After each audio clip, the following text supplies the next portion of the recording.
Assalamualaikum warahmatullahi wabarakatuh. Hai semua para pendengar, ada pepatah mengatakan bahwa tak kenal maka tak cinta. Untuk itu perkenalkan, nama saya Alvin Jayatera, mahasiswa Sosiologi Angkatan 2018. Di sini saya akan menjelaskan mengenai sejarah perkembangan perencanaan sosial baik secara umum maupun secara khusus di Indonesia. Perencanaan sosial berawal di akhir abad ke-19 dan pasca Perang Dunia Kedua, berfokus pada aspek desain lingkungan fisik dan disebut dengan tahap morphological conception of space.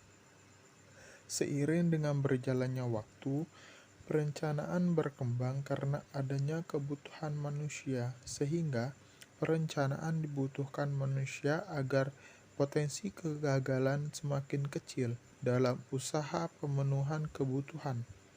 Kebutuhan manusia sangatlah kompleks sehingga perencanaan menjadi ilmu yang tergolong multidisiplin, sehingga cakupan perencanaan dikaitkan dengan bidang sosial, ekonomi, dan budaya.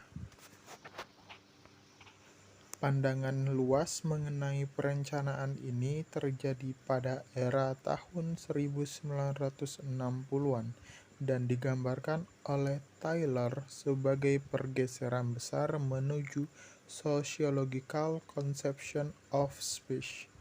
Akibat keluasan multidimensional ini seringkali membuat perencanaan mengalami kesulitan dalam memutuskan dan memilih perencanaan yang paling efektif.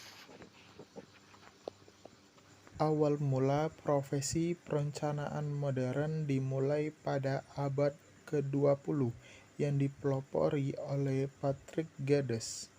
Patrick Geddes adalah seorang biologiwan yang memandang bahwa perencanaan sebagai suatu rangkaian proses. Patrick Geddes merupakan ahli yang menyadari pentingnya perencanaan dalam menata pemukiman.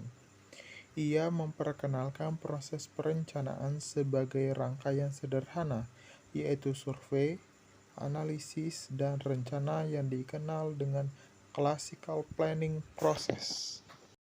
Namun, oleh para ahli perencanaan sosial, dilakukan pembaharuan dan pengembangan sebagai hasil kritik terhadap metode perencanaan klasik sebagai suatu bentuk proses yang berhenti saat rencana selesai.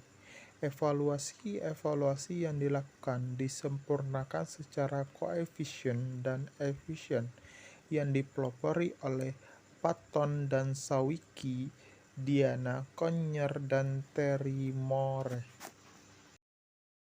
Adapun proses perencanaan sosial di Indonesia berada di bawah payung hukum, yakni Undang-Undang Penataan Ruang Nomor 26 Tahun 2007. Dijelaskan bahwa penataan ruang di Indonesia dapat diklasifikasikan menjadi perencanaan tata ruang, pemanfaatan ruang, dan pengendalian pemanfaatan ruang. Penataan ruang tersebut disusun secara hierarki bertingkat, selaras dan saling menjelaskan dengan lingkup administrasi nasional, provinsi, dan kabupaten kota, hingga hasil yang didapatkan adalah adanya kawasan yang lebih terperinci seperti bagian kawasan strategisnya. Mungkin itu saja pemaparan dari saya mengenai sejarah perkembangan perencanaan sosial dalam memenuhi syarat ujian tengah semester mata kuliah perencanaan sosial. Terima kasih. Wassalamualaikum warahmatullahi wabarakatuh.